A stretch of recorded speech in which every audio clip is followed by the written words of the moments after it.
Tsetsasetsa tsy aritra ihany ty satria nisy zava-dehibe nitranga eo anivan'izao tontolo zao dia ny fahalanin'ny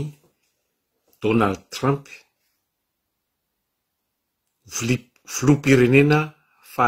750 ny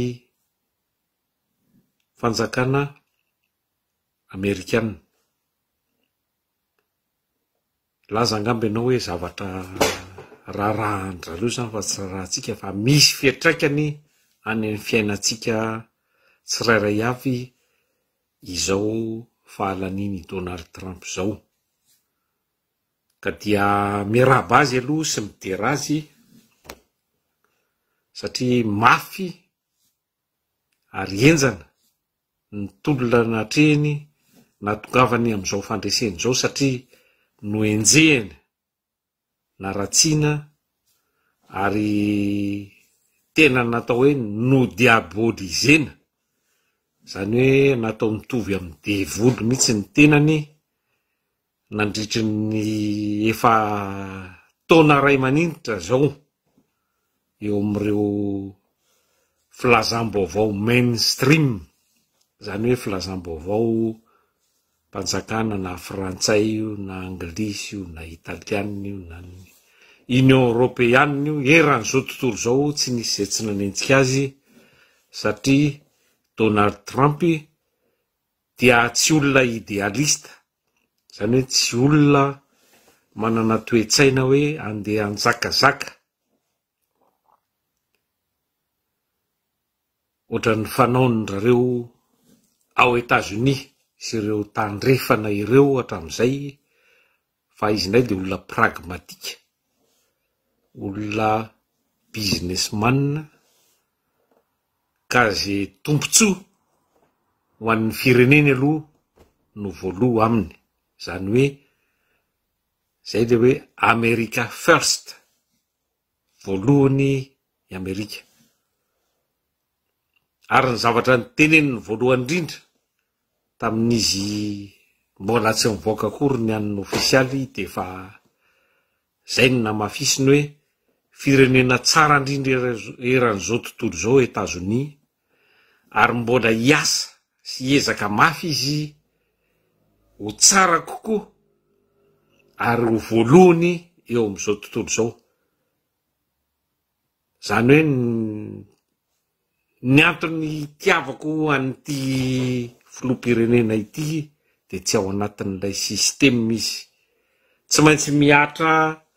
ary hiaran'ilay système izy ary tsy maintsy manao fonga amin'ny fiteny hoe il faut faire avec, fa tsy sovalian'ilay système, zay système maizina ambadika izay hoe fanjakazakana ary fampiarana hery eo anivon'ny zao tontolo zao izay, satria tsy ao anatin'izay rafitra système zay izy, zay ny nanenjehan'ireo filazam-baovao na media mainstream filaza azy izay manohana ny système maizina ao ambadiky ny atao hoe état profond, zany hoe ao ambadiky ireo fitondrana rehetra tandrefan'ireo dia misy hery zay manindry azy ireo, mipaiko azy ireo amin'izay itiavany azy, dia ny resaka fanjakazakana eran-tany, famoronana ady etsy sy eroa, ary ny tombontsoan'ny zareo manambola ao ambadika maizina ao ambadika izay état profond zay no voalohany. Fa misaotra an'Andriamanitra isika fa olona tsy voasoavalin'rareo tanteraka ao anatin'izay rafitra maizina izay i Donald Trump. Izy nampanantena hoe voalany eo izy dia tsy maintsy lamina io ady zay eo amin'ny Ukraine sy Rosia io antenaina ary mino fa ho tanterany zany na io ady any Moyen-Orient amin'ny resaka ny Israely io koa sy ny Palestiniana antenaina fa manakolazaina ary manana fahefana ampitsahatra zany izy rehefa tonga eo amin'io fitondrana io ka dia arabaina fa de zany ka hoe filoham-pirenena amiko satria ny firenena no voalohany. America first. Ny antsika eto Madagasikara isika samitsika indray no fanapepo mifanambany ary mifamono satria ny mpitondrantsika dia tsy ao amin'izay tarigetra izay hoe Madagasikara first fa nenazy Madagasikara gisitra de io hitatsika ankehitriny io mivokany tsy rano tsy jiro tsy kitay tsy varomaina zay ny fiainandra malagasy vao mitaraina dia firetana darofana samborona gadraina tsy afaka mitaraina akory hoe tsy rariny izany hoe mandoa jiro mandoa rano anao nefa tsy misy ilay zavatra ialana vola ka tiako tenenina an'izay tsy trala ray izay tsy zay ny tena votatondresako androany fa nilazako hoe ny zavatra voalohany teneniny Donald Trump mbola tsy ofisialy akory ny fahalaniny dia efa firenena tsara indrindra eran'izao tontolo zao ny fireneny hoy izy ary mbola ho atao tsara indrindra noho izay misy amin'izao fotoana zany hoe ho atsarainy hiezaka anatsara ny firenena Amerikana ho tsaratsara kokoa ary ho voalohany indrindra eto zany no amiko no fitiavan-tany razana lehibe indrindra ny fanabeazana no tsindriny voalohany indrindra anabe nireo tanora anabe ny Amerikana ho lasala ho ambony kokoa noho izao efa misy azy zao ary ho firenena azo fitsaboana zany hoe hisitraka fitsaboana ny vahoaka Amerikana zany ny zavatra tsy misy eto amintsika ka tsy ataoko lava ny resaka fa dia entina nairana ny saitsika malagasy izao zava-misy sy mitranga any États-Unis izao fifidianana natao ny 5 Novambra ny talata io 5 Novambra 2024 valim-pifidianana ny 9 Novambra 2024 ny andro tsy io ihany zany de mivaly ny fifidianana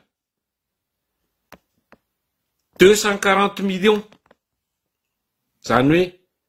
hoe 700 tapitrisa ireo mpifidy any États-Unis sika raha misy 20 tapitrisa BDP zany hoe tsisy apafolo ny mpifidy any États-Unis mpifidy malagasy ary any dia ny valim-pifidianana any ambanivohitra any amin'ireny toerana lavitra indrindreny no mivoaka aloha mifanohitra amin'izay misy eo amintsika satria tsy azo avoaka ny valim-pifidianana amin'ny tanàn-dehibe satria avy de mandatsaka ary manitsoka ny fitondrana loranjy izay mangalatra sy manodikodina fifidianana hatramin'izay eto amintsika ka izay ny isintomako ny saitsika satria inona moa olona folo tapitrisa maninona ny 2 volana vao mivoaka amin'ny valim-pifidiana satria kirakirain'ity senin-dozy ity. Zavatra efa valim-pifidianana mazava, PV efa mazava, azo sary mazava, misy fa telefona azo alaina sary, ahodiny relay tsy vanina rehefa tonga ao amin'ny seni io. Ka zay no isariako ny saitsika rehetra, tsy ho ataoko lava be le resaka, fa izao moa dia efa manomboka tonga saina le vahoaka malagasy amin'ny tsirariny, na resaka jiro ty, na resaka rano ty, na resaka vidim-piainany ty, aleo le vahoaka ny hetsika. Satria ny mpanao politika dia enjehany zalahy foana hoe reo ndray fa manakorotana, fa rehefa mivahoaka zay hiarany tsirariny no mandray ny andraikiny ary mitaky mangataka ny rariny sy ny hitsiny amin'ny mahavahoaka maso-madidy azy, dia tsy afaka ho aizy reo fa tsy maintsy manaiky ary miongotra ho azy teo reo fitondrana tsy vanina mpamadika tanindrazan'ireo, tsy miraraha ary manambany ny vahoaka malagasy. Trump ny filazany voalohany indrindra dia hoe vahoaka fiera, zany hoe vahoaka miriare ma-amerikanina azy, ny vahoaka amerikanina tsy mitovy amin'izao manjoantsika izao, vahoaka retina ampahantrana ary ampijaliana, tsy asiana vidiny, tsy asiana asiny, fampianarana pitehina, vola tokony anabeazana ny taranaka sy ny faramandimby, lanina anaovana anodonan'ireo milina gropony anaovana iny dizy ty, amokarana herinaratra, zavatra rediredy, zavatra 5-10 taona no fotoana tsy akitsahatra mametraka amin'izany hoe infrastructure énergétique zany ny lalàna ny resaka angovo. Tsy nanao in'inona ianao nandritra ny 10 taona, tsy hoe zao ianao vao hikropaka hoe hividy gropy atsy, hividy gropy ery, dia zay no anodiny anao amin'ny firenena. Tsy zany ny fitantanana firenena. État stratégie, zany hoe mpitondra, mitsimbona ary mitsinjo ny ho avy no ilain'ny firenena, fa tsy olona tsisy fotony, tsy malala zay ambonin'ny tany ohatran'ny reto